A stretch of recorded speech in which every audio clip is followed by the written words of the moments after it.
It's almost November. It's the curse of the rough. Well, I had to drive to North Salt Lake, and that was ridiculous this morning. So. Oh, yeah? Work-wise? They had a 9-car pileup on I-215. Terrible. Ooh, why'd you do I-215? Because I thought I was going early enough that it would be okay. I'm glad I left, because I usually leave really early, and I'll get there like an hour early. That way I can just read, hang out, and just do whatever.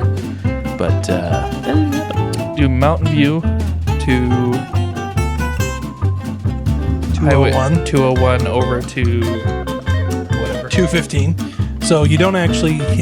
It's still a problem. yeah, I say no. Well, No, my go problem to is Redwood that Road. Google Maps told me that I should have taken Bangalore up to I-80, but I kept thinking that's not a good way. I-80 is terrifying. Yeah, in the morning. I-80 is pretty nasty. But then I went over to I-215 thinking, this is going to be great, and I was wrong. There's always congestion. They always have the sign up in the morning that's like northbound I-215. Well, Crash. they're doing construction on it right now. Yeah. And it's bad. Welcome to Twaddling Along Does Traffic. If you look out on the, I don't know. I was going to say, if you guys are driving right now, If you look out to And your you see left, traffic. there's probably some traffic to your left Let and us your know. right. I-15 is looking pretty normal. It's a total parking lot.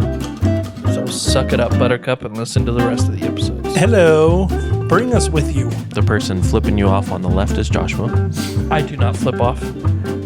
Are you not a flipper offer? Nope. I chastise them and call them to repentance. Good for you. Do you roll down the window to do that, or is that all in the same? Absolutely. Demon! Josh is throwing Bibles at people on the freeway. I have my exorcist box next to me, and so I bring out, the cross and The holy water. I'm just flinging it. Chucking holy water at people. Oh, my favorite thing in the Philippines is they would just poke a hole in the top of a water bottle, and then just- they would just start shaking it on Yep. people. That's exactly what I do. Listen, makes sense to me. So I just thought it was very, ingenious. And then I dust my feet, but then it gets really scary because I can't drive. You dust your feet? I'm dusting my feet. Yeah, I have to take off my shoes while driving, and that's called skill. See, and only half the people on this podcast are like, what the heck is he talking about? It's just all right. because they're dirty. Yeah. They are kind of dirty. But no, it's one of those days What, where my it's, feet? It's going to be an interesting podcast, everybody. Oh, we'll make it fun. Speaking of that, let's get started, shall we? Welcome to the Twaddling Along podcast. I am your host, Dan McBride, here with my brothers and co-host, Joshua. I was a door. That was a good door. You were a good And creaking door. Jake. Tap, tap, tap, tap. I was footsteps.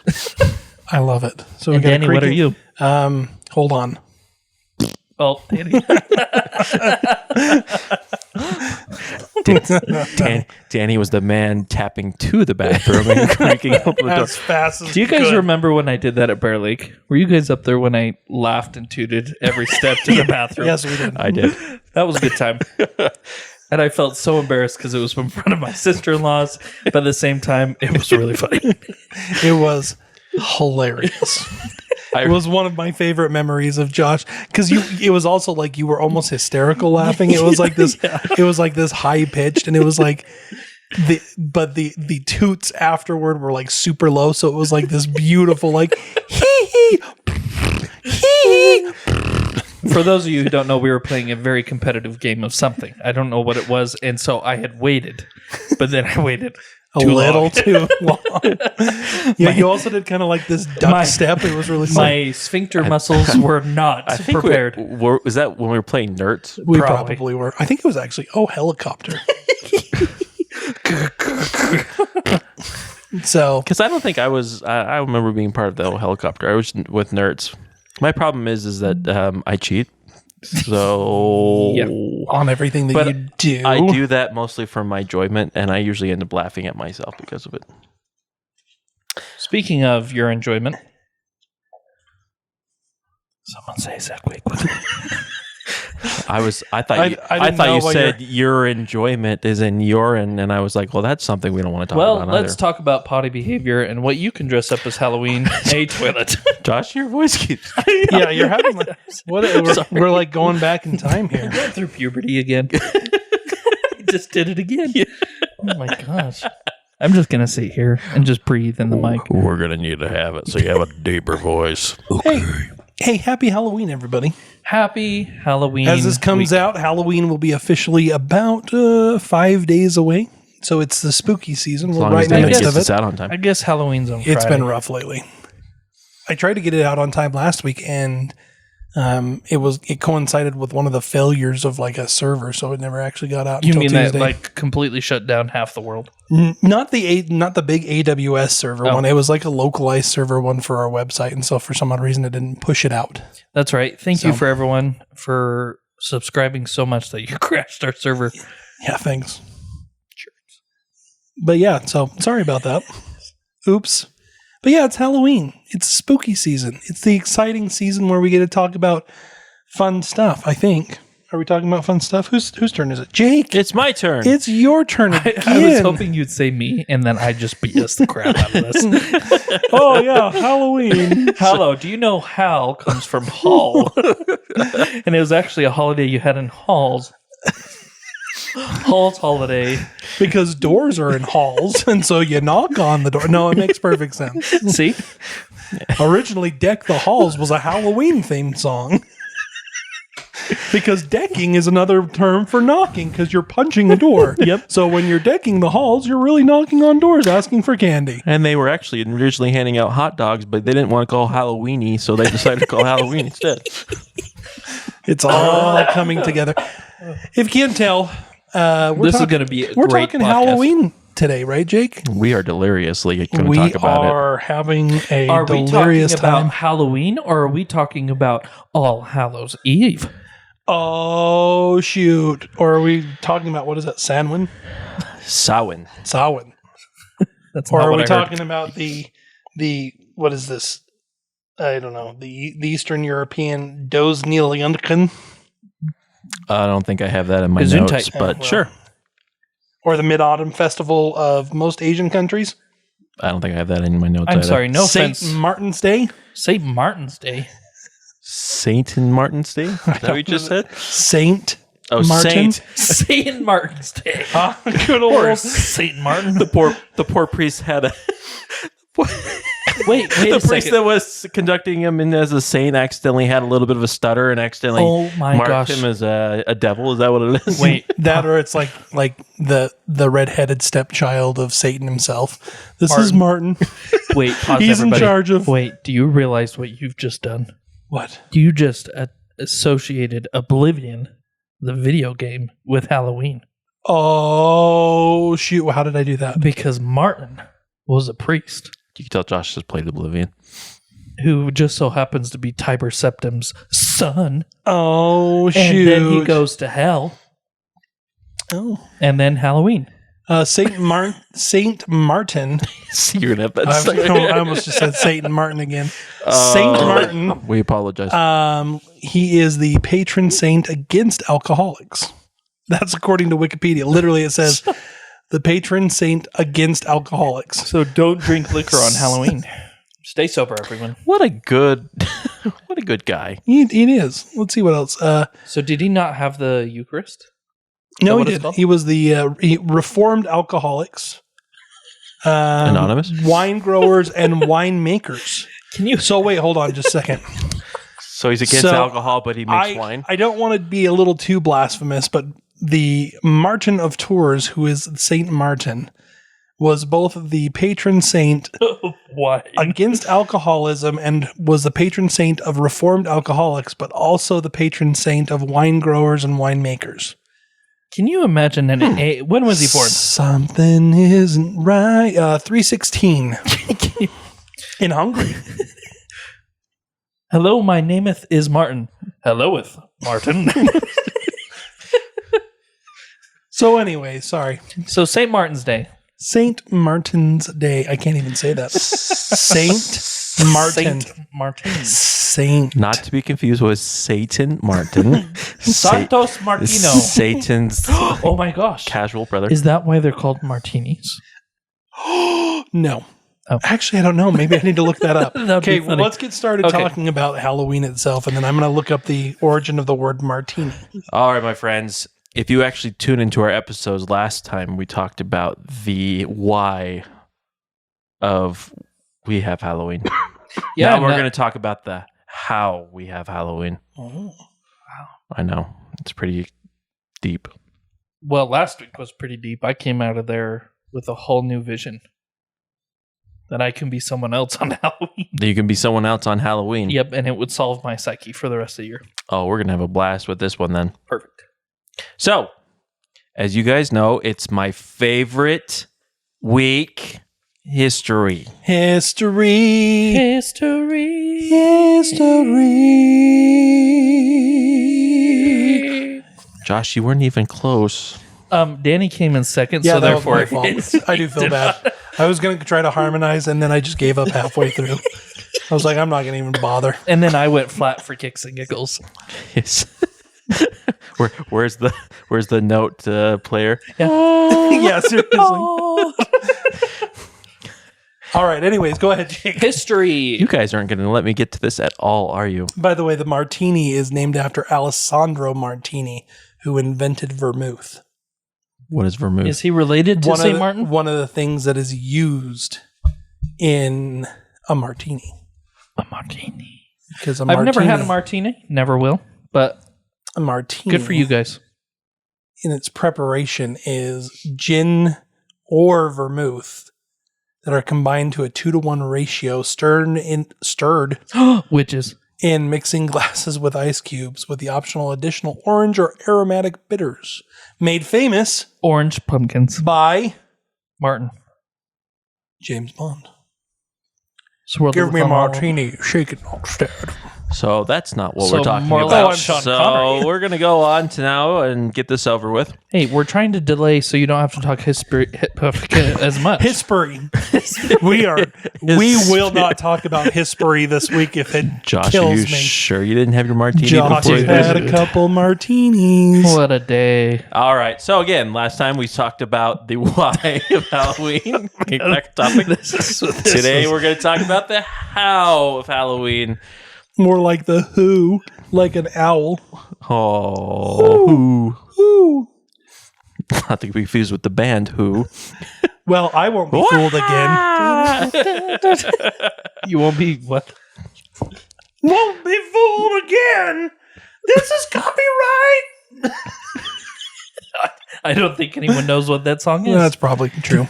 All right. So Halloween, origins of Halloween. Oh. Do you guys know that Halloween is technically thousands of years old? Oh my gosh. I know. Shocking. If you type in Halloween on Google, little green ghosts appear. Everybody should try it. Ghostbusters. Da-na-na-na-na. Also copyrighted. Sorry, go ahead, Jake. It's thousands of years old. It is thousands of years old. So, back in the days of yore, the Celts, as we like to call them. Or I like to call them the Celts, obviously. Yep. And I like to call them ancestors. And Josh likes to call them our ancestors. They actually had two, and I repeat, two parts of the year. They had a light half, and they had a dark half. We call it day and night. No, sorry. That day lasted a whole year then. Moses. So, in order for what they would do though is so the light year part of the year, wonderful things happened. You said light year. The light part of the year, Josh. To infinity and beyond.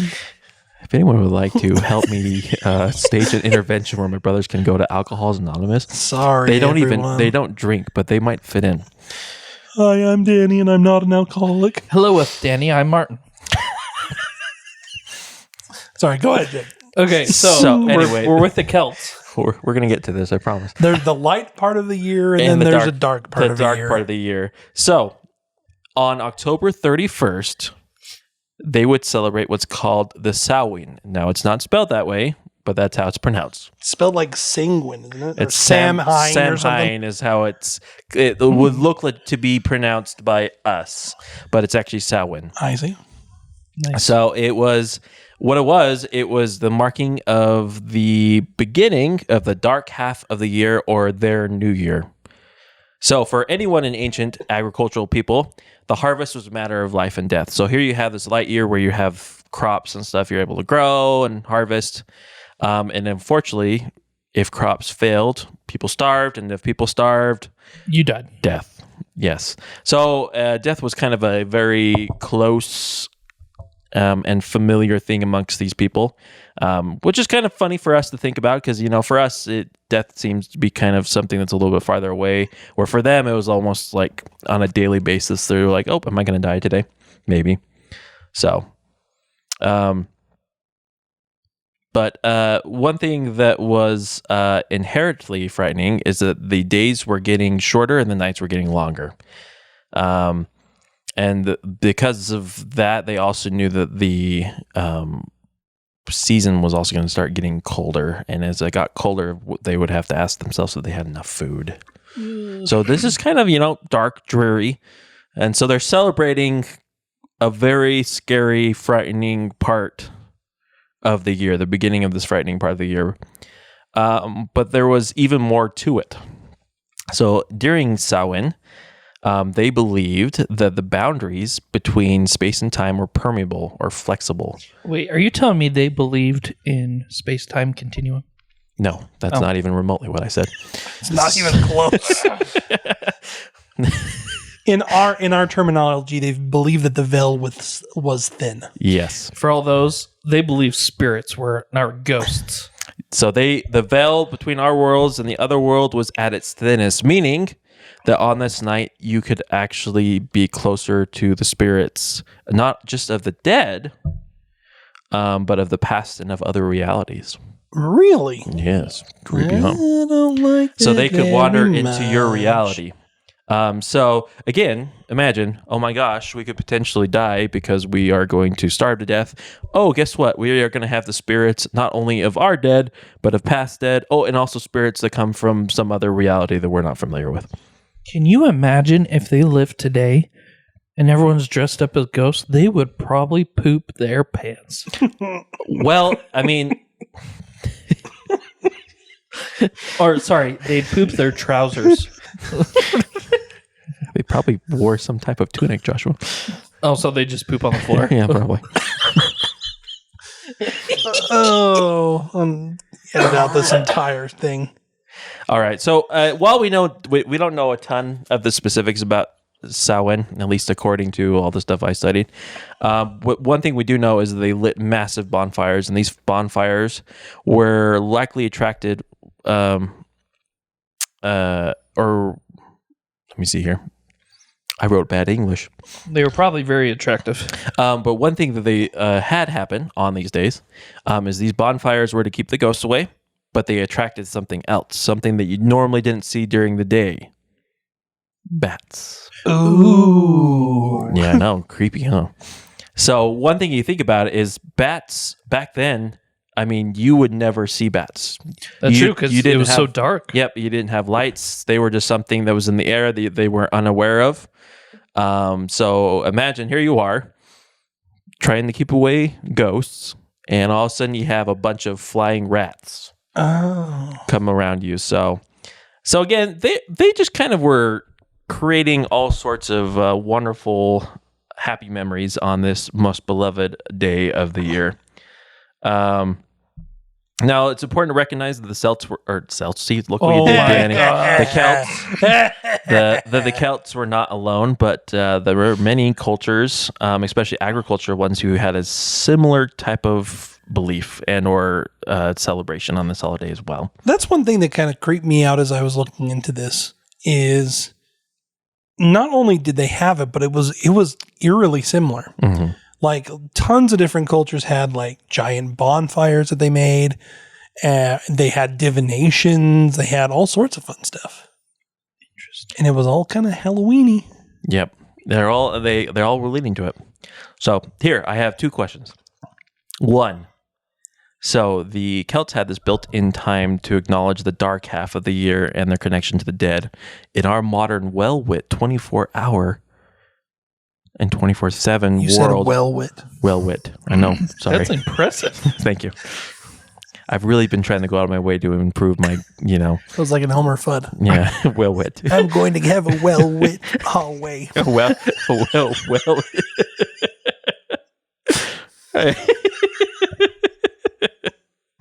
Wasqueak. Wasquee wabbit. Electrician. Wham you. Anyway, so getting back to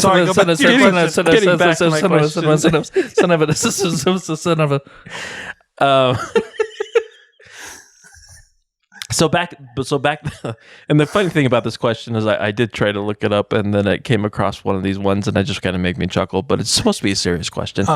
Serious. I know, so be ready. So here they have a very firm connection to the dead. Death is very apparent. Death is very possible. Mm-hmm. Have we lost the healthy way to process our own mortality now because we don't have this type of... That was so last week, man. I know, but I want to add it again. Oh, okay. I was going to say, I think that, yes. Because here's... I appreciate your answer. Thank you. No, I'll say this. So when I was growing up, I always saw death as like the movies. People just died. When in reality, death is more of a process. Oh, 100%. And so like, because of how we are today, so afraid of death and have... Shut up. So afraid of death. Except for Josh, who seems to be aging in reverse. Benjamin Button. Sorry. But yeah, death. Yeah. No, I will say that yes. I think that the problem is nowadays we have so many ways to prevent death that we've almost eliminated the fear of it from our psyche. And so we don't process it as it happens. You know, they talk about the mourning process being like a very important part of death. And there are some people out there that say we do not mourn correctly anymore. They don't give us time to mourn. Yeah, we don't process a death like we should be doing. So I think that, as we talked about last week, Halloween is one of the very few times where we can safely process death or at least be around the idea of death without it being like some horrible, like ruin my psyche kind of moment. Yeah, and I'll go on a side tangent. If you notice in different cultures, they have kind of holidays or events or festivals that do kind of help you process death in the sense of like, it isn't necessarily a bad thing, but it's just part of life. You have the Day of the Dead. Yeah, Dia de la Muerta. Yeah, that just happened. All Saints Day. All Saints Day, yeah. And so it's almost like cultures of yesteryear knew that they had to process something to be able to help them, where our culture today kind of just avoids the question altogether. I agree. Well, what's crazy is Josh started going into it, but then I started thinking about it. Like, my concept of death from a very early age was going to church and seeing someone laying down. Yeah, sleeping body. Yeah. Like, that was my concept. Like, that's what I thought death was, and I don't even think I realized, you know, like as a little kid, you try to explain like, oh, they're not here anymore. Mm-hmm. But I don't think as a kid I realized that. It wasn't until much later in my life that I started kind of processing the idea of, oh, this is an empty shell. Like there is not anything here anymore. You know, be it whatever your belief is, if you believe in the eternities and the eternal soul, or if you do not, the idea that this person I knew, I do not know anymore. They are not there. It was kind of a foreign concept until way later. And even still, like, I have a hard time with it. Yeah. And it for me, like the process of death, that it actually takes a little bit. It's not that, you know, you have these deathbed confessionals or when you're the last words. A lot of times that happens days before they even pass away because it is a process. And I didn't know that until, you know, not too long ago. And so I like the idea of like a cultural process, which Halloween is not nowadays. No. Modern day Halloween has nothing to do with death. We're not thinking of ancestors. We're not thinking that the veil is thin. We're thinking about candy, and we're thinking about commercialism. All the anxieties that we can bring out in a various different ways, as we talked about last time. So if you didn't listen last time, what are you doing? Go and listen to that one first. Gosh dang it. Yep. Now I have a humorous question. I love humorous questions. If you could safely cross the veil into the other world, so not. So you're saying astral projection for one night, but you had to be back by sunrise, what's the first thing you'd go looking for? Would you try to find Elvis? Would I try to find... Is this an AI question, Jacob? This one, the last little bit was. Oh, boy. What would I do first if I could cross into the other side? Well, according to my belief, I'd go try to find Jesus as fast as I could. Well, good for you, Josh. And then I'd probably go haunt somebody like you two. Just for fun. No. The other world is not here. Oh, the other world's not here. Yeah. Oh. The other world is in this... according to Samhain, it's the world of the dead or the other realities. Well, according to Norse, I would probably go to Valhalla and probably just go hunting. There you go. Except there's no hunting. There's just fighting and drinking. That too. So Josh would be drinking and fighting? I'd drink Mountain Dew and, watch UFC. Okay. Danny, I'm getting concerned with Josh's mental state too. right now. It's slowly depleting. I'm also sinking into this couch. Benjamin Buttoning. I've got two answers. My first answer is this. Obviously, I think the very first thing that I would do is I would go hunting for family that have moved on.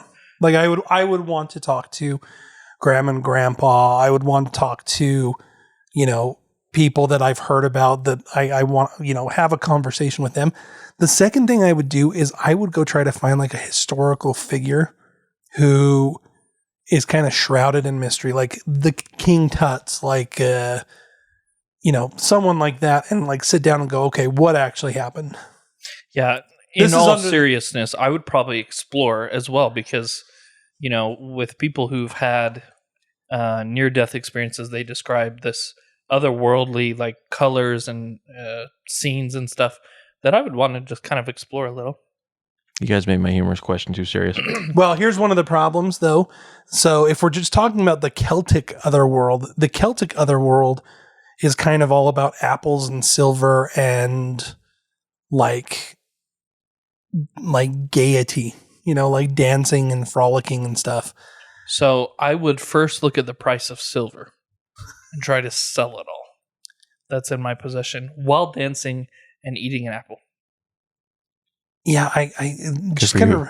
No, actually, I'd probably put an apple on someone's head and be like, well, I mean, we're dead anyways. Just try to shoot it. Yeah, I'm actually looking up because I was looking a little bit about like the Celtic and the Gaul idea of like what the other world actually was. And there was some things that were actually kind of creepy. For all of you who don't know what Gaul is, it's basically France. It is. I said we need one of these times. We need to do actual Celtic myths. The Celtic myths, because some of those are creepy. Yeah, because you can't talk about like their ancient burial mounds. They used to think that's how you cross into the other world. Mm-hmm. Is you would enter in these false hills, and then you would go into like the dwelling of the gods. If you look at it, wouldn't you say that's the same as the pyramids? Or like every other culture out there? Exactly. Well, the Celtics had it figured out because all they did is just make a small mound. Yep. And there's a boat of glass. And it's pretty sweet. There's also mounds here in the U.S. There is. Those mound builders. Oh, Josh is trying to put it all together like some grand conspiracy. Aliens. But yeah, Jake, in all honesty, I'd probably goof around quite a bit because, let's be honest, I know I'd be coming back, so I'd probably like pull some pranks. Would you know that you'd be coming back? Well, I mean... like, what if you just like woke up... What if you just woke up on Halloween and you were like in another dimension? Ooh, maybe then I'd play out... freak me out. I would play out like Groundhog's Day. Groundhog's Day. Yeah, but like you, what if you were just like you woke up in a field of mist and a 6-legged deer wandered by you? Like I would be asking what the crap. Kill it! What has happened with my life that is... Well, knowing me, I'd probably curl up in a ball and have a panic attack. I would hope that like my wife slipped me some kind of drug and that this was all going to be over soon. So not that Pauline often slips me drugs, but shout out to Pauline. She's probably just sick and tired of me and was like, just take this, go away for a minute. Say, my wife would probably just need to slip me a NyQuil and I'd probably have the same experience.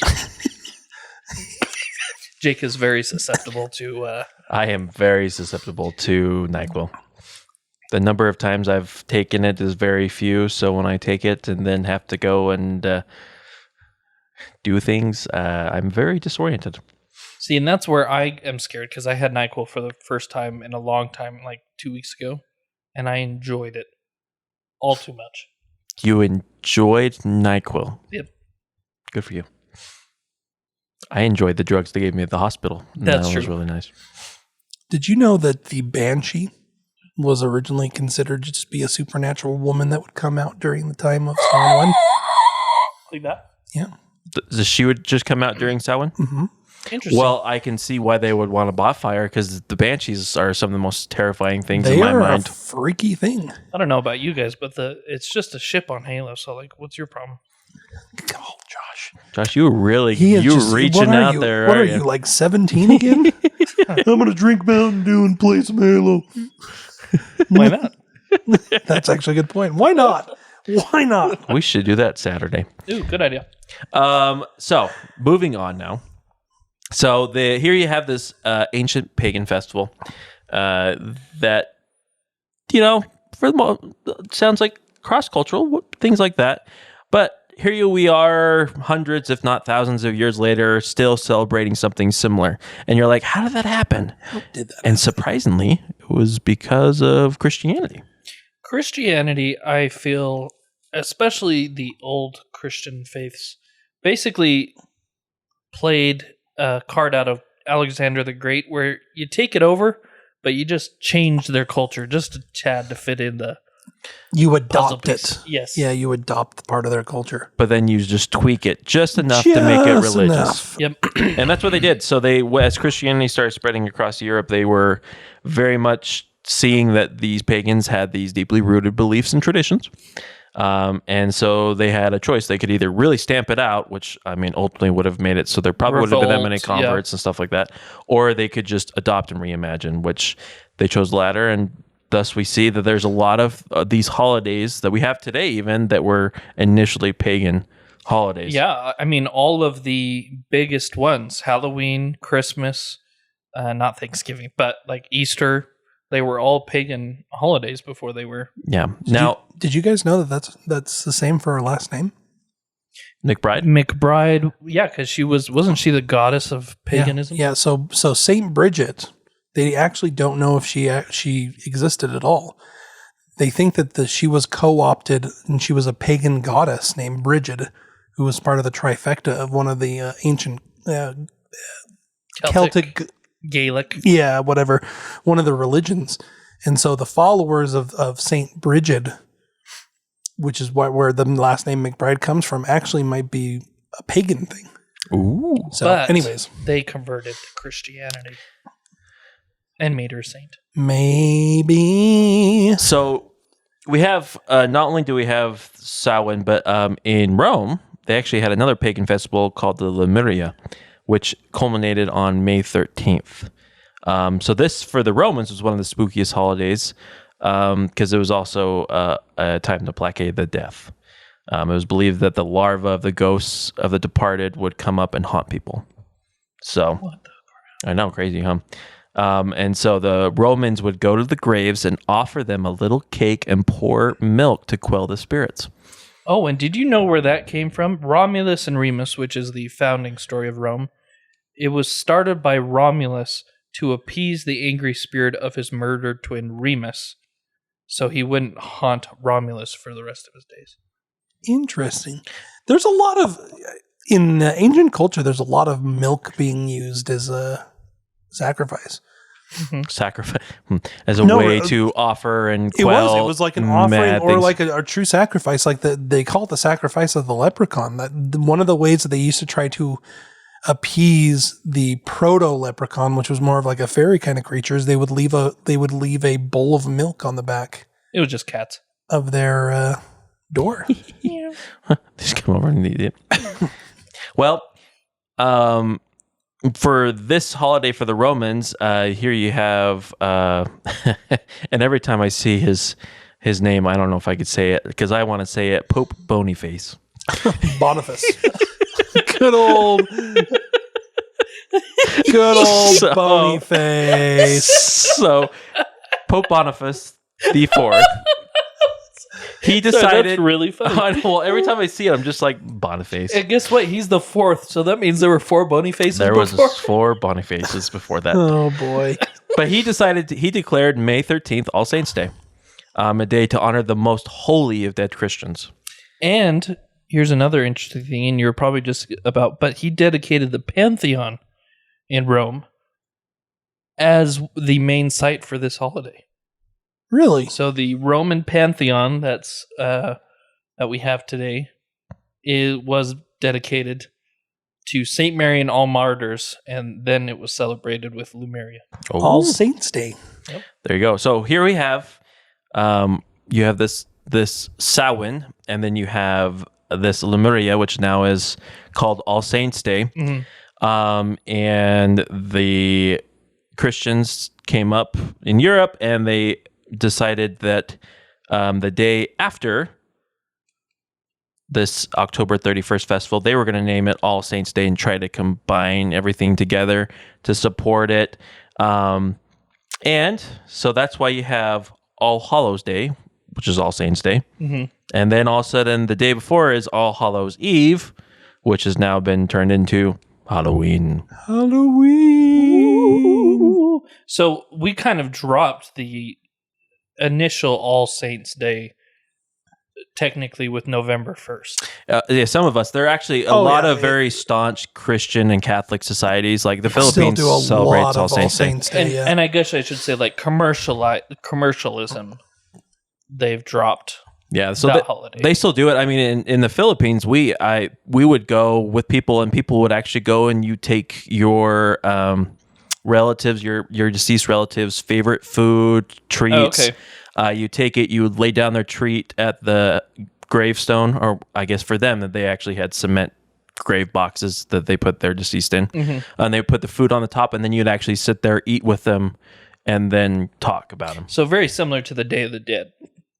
It's pretty much. I'm pretty sure it is a day. It's the same thing. Yeah. Gotcha. Okay. So I'm sure there might have been another what they would have considered a pagan belief from before that was just looked at. So gotcha. But remember, All Saints Day initially wasn't really for just the deceased. It was only for those who were holy. Yeah, it was the saints. So to be able to kind of help, or I guess it's one of those where they to keep it where there was extra safety kind of in that time. They're like, so we have All Hallows Eve, we have All Saints Day, and then we have November 2nd, All Souls Day. Mm-hmm.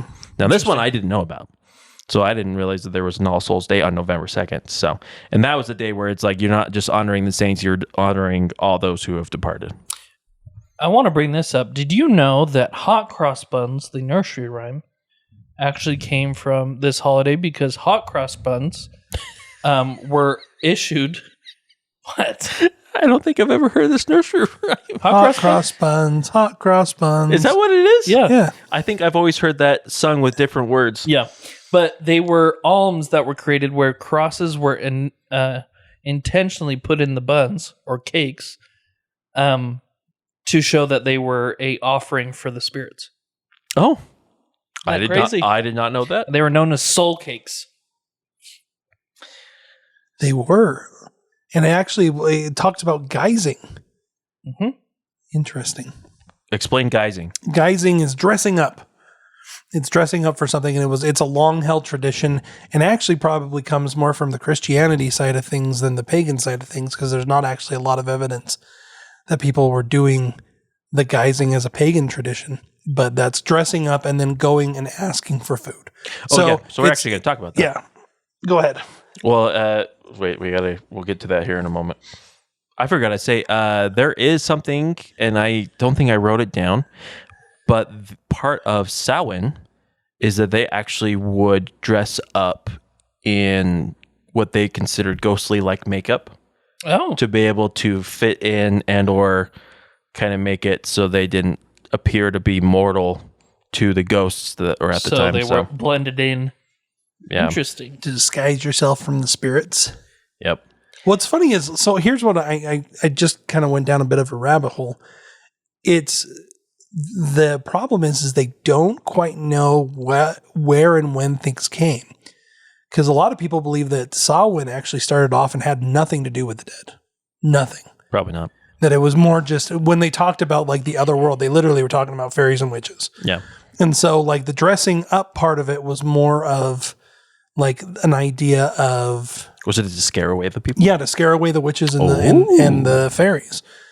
But then there are some people saying, no, they never did that. It was mostly just divination. And I don't know. It's kind of crazy. And that's the thing is that, I mean, a lot of this, at this point, there's a lot of myth in it that we're not sure about. Yeah. So, but going on to kind of what the idea of trick-or-treating, in the Middle Ages, kind of connected to All Souls Day, priests taught Christians about a place called purgatory, which is not necessarily hell, but it's that much better. I consider it the waiting room for spirits. It's kind of a limbo where people kind of were there and you weren't bad enough to go to hell, but you weren't pure enough to go to heaven, but you were still suffering. And so what they did is they taught that if there was enough prayers offered up for the living soul, the soul would actually be brought up to heaven.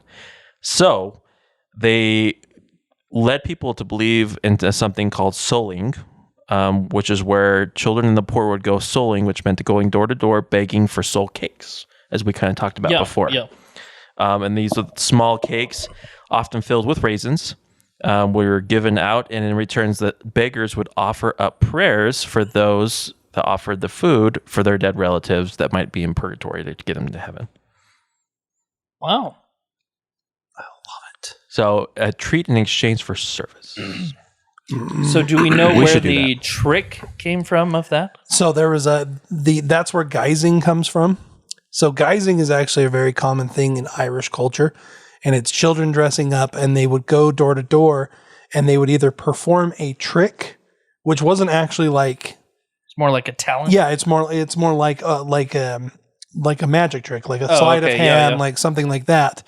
Or they would do an act of goodwill, and in exchange, the people of the house would give them food or treats. Oh, wow. So trick or treat is it should be trick or goodwill or treats or something along those lines. This for that. This for that. So when kids come up and say trick or treat, say, what are you going to give me?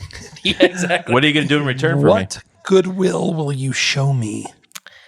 So moving on, the idea of witches and demons, why were they so connected to Halloween? Well, back in this time of the Christians, All Souls Day and stuff like that, they have kind of the idea where if God's real, then the devil's real. Mm-hmm. Well, if the devil's real, then he must have individuals here on earth that are doing his bidding, and those could be considered demons or witches. And that a lot of the bad stuff that was happening, such as, the crops wilting or, sickness, death, it must be due to these beings causing mischief and doing other things. Which eventually led to, the massive witch panic in the 16th century. So... Salem. Yep, where all of a sudden all these women were sometimes mostly women, but I guess there were some men. There were some men too. That were being pretty much pointed out as, followers of Satan, in league with Satan.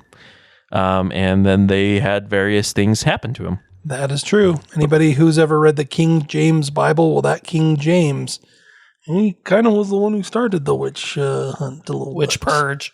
Now, do you want to hear something really funny? Witches, so the image of witches that we have today, their pointy hat, they have warts and stuff, they have cats and then a broom.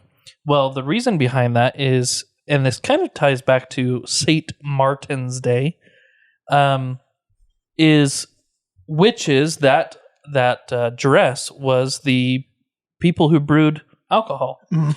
They would stir the alcohol in big cast iron pots, just like witches do that we have today, but they would wear pointy hats to kind of point them out.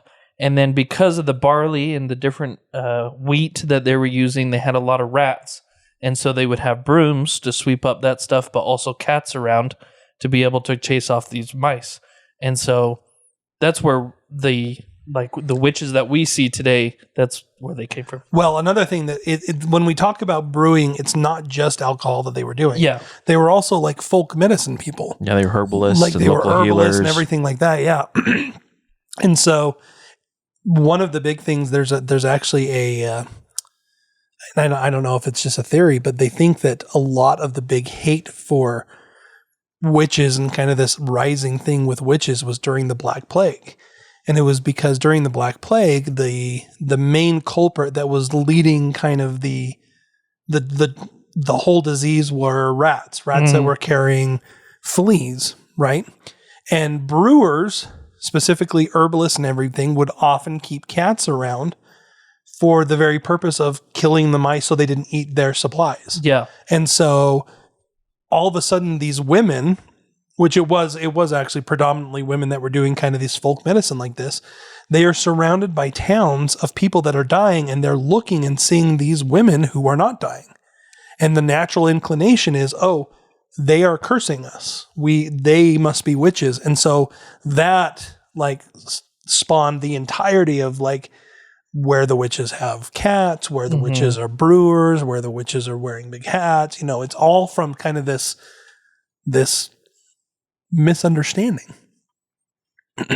Or maybe it's real. I don't know. Bunch of witches. Have you guys ever watched the movie The Witch? It's freaky. I don't think I've ever watched that one. I watched the season of The Witch with Nicolas Cage. That was a weird movie. And it was one of those I didn't even really want to watch it, but it was on a bus ride and they had it on. And I was like, oh, great. Nice. Yeah, that is The Witch. It's from Robert Eggers as the director, and he's done a bunch of different kind of interesting ones. He's the one who just did the most recent Nosferatu. Oh yeah, but with Nicolas Cage. Yeah, but it's set. It's no, he did. He did a different one. Sorry. It's set. It's set. Oh, guys, it's set in 1630s New England. What? The movie The Witch is actually set in New England. It's in like the 1630s, and it talks about like the Puritans, and it gives kind of an overview of their belief of what the witch was and everything. It's a freaky movie. Let's be honest, people. If we really want the true history, it was a political move to remove certain people of the community so people could have power. Amen. End of story. Moving on. I mean, kind of. I mean, it was a way, I hate to say it, but it was probably a way for the Catholic Church, and then what would turn into either this, the Protestants, the Puritans, to drive out paganism. Yep. So, and it's kind of interesting. So you have these witches that often were just kind of misunderstood healers, or a little bit more eccentric than the other women living around. But you look at how many of the modern movies, speaking of movies, you have these monsters that just turned out to be misunderstood beings, and that they kind of we still kind of use the fear of those in our own minds for a lot of things. So for heck's sake, you look at Harry Potter, witches and wizards become a thing, but they're misunderstood in the real world. Or you have the werewolf, what's his face, Professor Lupin. Yeah. Nice job, Josh. Woohoo. That was good. Dun, Professor dun. Lupin, who was bit when he was a child. He wasn't a born werewolf. He contracted the disease. And one of these times we'll have to go more into a deep dive of witches, because you think about how popular witches have become. Harry Potter is. Oh, sure. And it kind of, I think, goes along the same lines of people like that type of story, because it probably also feeds into the I'm an outcast from the rest of them, and this is what I would love to be in. Well, I want that letter. It also walks the line of, hey, especially for people that have grown up in a predominantly very Christian community, very Christian thing, it kind of walks the line of, hey, I've always been told this is bad, and is this really bad? It's kind of it's the same thing we were talking about with Halloween, is that you find almost a little bit of a rush when you're kind of on the edge of fear that you can kind of control, Yeah. Yep. So why did Halloween get so big over here in the U.S.? Well, to start off, we're actually going to talk about why we kind of have the idea of dressing up or masks. Oh, yes. So during the All Hallows Eve, things started getting a little bit more rowdy when people were begging for food. And what better way to be more rowdy and more threatening without, exposing your true identity than by putting on a mask. And so that's kind of a big thing. But one of the big things that I didn't realize this, but it kind of makes sense, is during this time, you also had a quote unquote therapist named Guy Fawkes. Oh. And remember. The 5th of November, the gunpowder treason and plot. Yes. I see no reason the gunpowder treason shall ever be forgot. That was all Catholic versus Protestantism that was going on. That was England, wasn't it? Yeah. Yep. He tried to blow up the Parliament building. So, I mean, here you have this guy. And so, yes, he had the 36 kegs of gunpowder that blow up the London's House of Lords. He's caught, tried, and then gruesomely executed is what the history says. Pretty awful. But the next year and the following years, people would celebrate the king's survival by mocking the memory of Guy Fawkes. And by doing that, they would burn his effigy. They'd put on the Guy Fawkes mask. Yes. I didn't even think about how close those were. So, I mean, here you have November 5th, and it's close to Halloween, and all of a sudden you have a lot of chaotic energy. They're lighting bonfires again, doing mischief, which is funny. So it's like, hey, do you know what we should do to celebrate the king's survival? Bunch of mischief. Let's burn things. Burn them all. And they do. Some burn the effigy of Guy Fawkes, but a lot of it is that everyone pretends to be Guy Fawkes. Yeah. I mean, and his face is, even to this day, I mean, you have Anonymous. Yeah. And that literally is their sign, where it's just, it was a way of masking your identity. Sure. And also heavily influenced by V for Vendetta. Yes. V for Vendetta. Great movie. So, how much time we got? We got about 10 minutes. Okay, I'm trying to decide. I was about to go. Oh, here. Before we get too close to the modern, I did want to talk about the jack-o'-lantern. The Irish brought the legends of the jack-o'-lantern over here. Do you know that? The Irish? So there is a story about a troublemaker named Stingy Jack. He was so bad he even tricked the devil. So when Jack died, he was too sinful for heaven, but the devil, remembering the trick, refused to let him into hell. So Jack was doomed to wander the earth in darkness for eternity. But Jack took some pity on him, or the devil, sorry. The devil took some pity on him, and he scooped up a single burning ember from the fire of hell and gave it to Jack. And to carry the ember, Jack hollowed out his favorite food. Pumpkins. Nope, a turnip. Yep. Oh. And that became the legend of Jack of the Lantern, or jack-o'-lantern. So before they were pumpkins, they were done with turnips. They were, because pumpkins are not native to the islands. It's a New World crop. Yep. So back in Europe, children actually would carve the jack-o'-lanterns out of turnips or potatoes, and then light them with the candles. It's not until they immigrated to America and had the native fruit that was a little bigger and rounder, known as pumpkins, that we started seeing more of the pumpkin jack-o'-lanterns. You guys ever seen like a true stingy jack? They're pretty terrifying. Like, no, they're I just saw a picture of one. Because they carve it out, like they carve into the face, but they keep the top so that you can hold the top of the rutabaga or radish as this thing is pretty much on fire. Oh my gosh, look at this one. It is freaky. That's not living. Yeah. That's absolutely. It looks like a mummy. Yeah. Kind of looking. It's kind of crazy. Ugh. Stingy Jack, the jack-o'-lantern. So I mean, and I mean, the kids realized that the new jack-o'-lanterns were a prankster's best weapon. So they would like hollow out a pumpkin and put a candle in it, and then they would put it on a stick and drape a sheet over it, and then they would go up and like pop it in people's windows to scare people. Well, one of my favorite stories has a jack-o'-lantern in it. Wait, hold on. Wait, it's coming to me. It's the Headless Horseman. Exactly. Sleepy Hollows. There it is. Yes. Which, I mean, I don't have the history of that, but we'll have to do that maybe later. That'd be a fun one. Yeah. That one's around the time of the Salem Witch Trials, isn't it? It kind of is. So it's a little bit different. So The Legend of Sleepy Hollow, Washington Irving actually wrote it in 1820. So it's much later, but it's actually about a Dutch town that was like right around the turn of the century. So gotcha.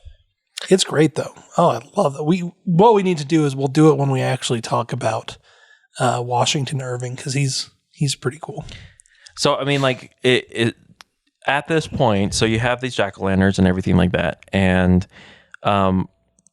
what people and kids started doing is on Halloween, we didn't have the trick-or-treating with the candy that we know yet, but they did have pranks. It actually was a prank day. And so a lot of rambunctious type of pranks would be done. Like you throw stones, you'd catch things on fire. One of the craziest ones is that they would disassemble a wagon and then reassemble it on someone's roof. Can you imagine the effort you would have to put in to do that? They also did a lot of fortune telling. Mm-hmm. So is that where like toilet papering your house and like egging the house comes 100%. from? They probably they had something like that. So I mean, initially they seemed harmless, but then they started becoming a lot crazier. Well, because it started getting crazier and crazier, and things were going all over. There were actually places that said, "Hey, you know what? We need to find a way to kind of squash this a little bit." And so they actually started holding like holiday parades. Oh. And when I can't remember. Let's see if I can find the two towns. I can't find the town. Dang it! There's still a town that they have they've had a Halloween parade for like the last several years. I can't find it. But anyway, so they had these, and then people started. Oh, my brothers are telling me I have 4 minutes. They were trying to do it discreetly, but I'm going to call myself out because that means I'm almost done. Thank heavens. So, needless to say, so here they have these parades. Kids start dressing up. It becomes a bigger thing. All of a sudden, you have companies see this and go, "Hey, I have an idea. Let's sell these costumes on this day."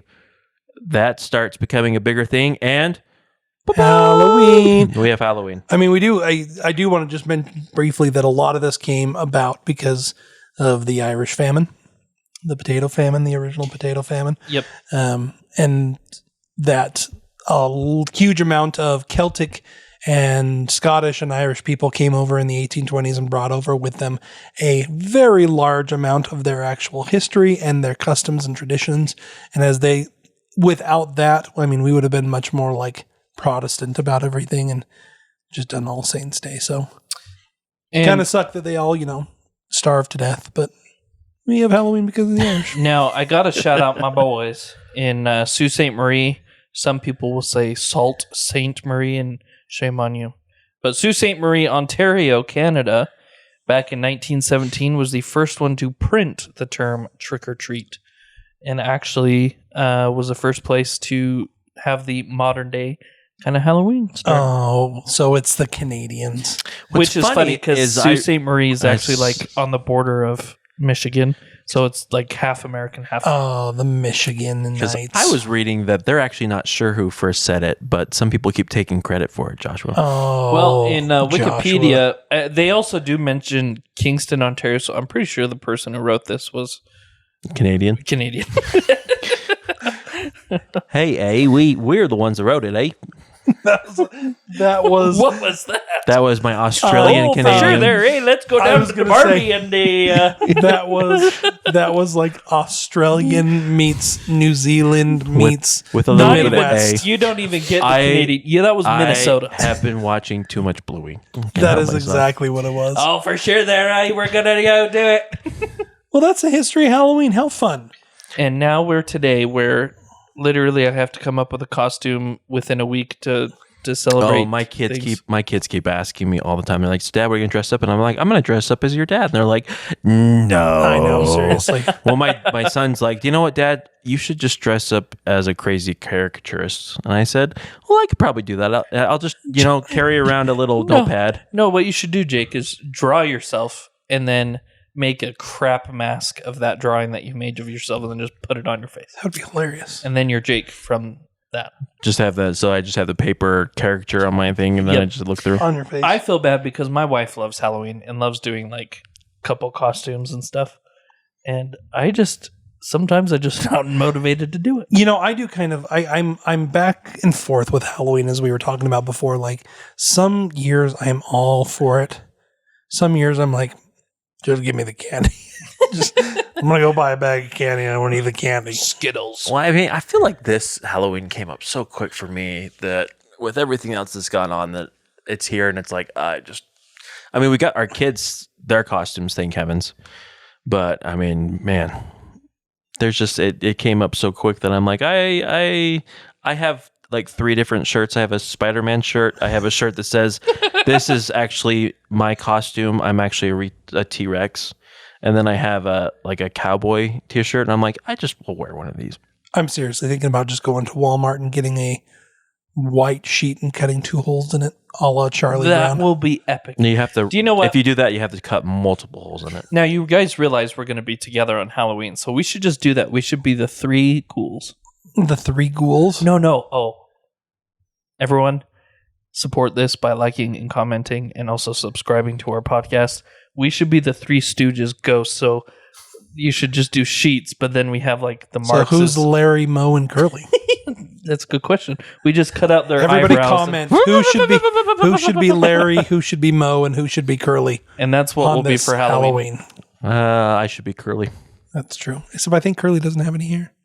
Never mind, I don't want to be Curly anymore. I'll be Moe, because why not? I have not watched The Three Stooges in like such a while.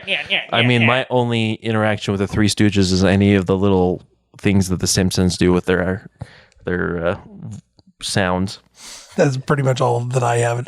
Anybody that was born past like 1970, that's all that they've got. Yep. Well, happy Halloween, everybody. Let's do final thoughts. Josh, starting with you. Happy Halloween, everybody. Let's do final thoughts. I am so grateful that Danny turned to me first. Sounds like you're starting a testimony. I know, right? Well, let's be honest. This is a testimony. All Saints Day, great day. Saints, bring it on. Righteous. The end. Oh, boy. Kind of. This is going to sound political, but you sound like our president. All good. Yes. Acetaminophen. I like this a lot. Tylenol. No, in all honesty, I love Halloween. I don't like children knocking on my doors.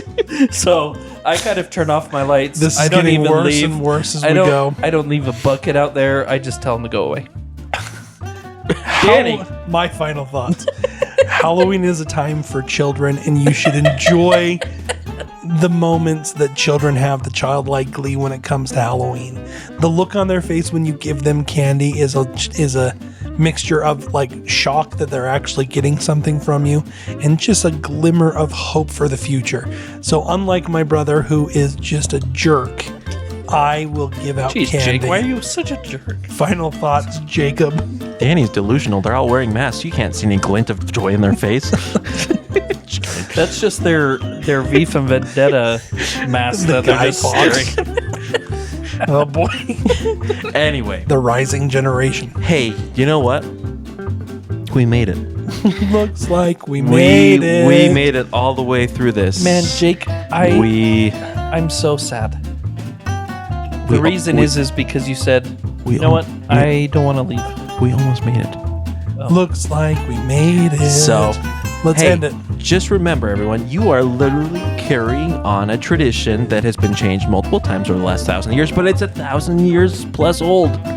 So celebrate. We have been doing all sorts of awesome stuff. And the bottom line, don't go outside. Just don't do it. Just stop. We have drones. We can deliver candy that way. Can you believe this holiday could be like, and then like pound them on the head? What? That didn't make any sense. Make any sense. Danny, that's when you're supposed to press the stop button. I don't want to explain my thinking. That's it. We're having an intervention. Halloween.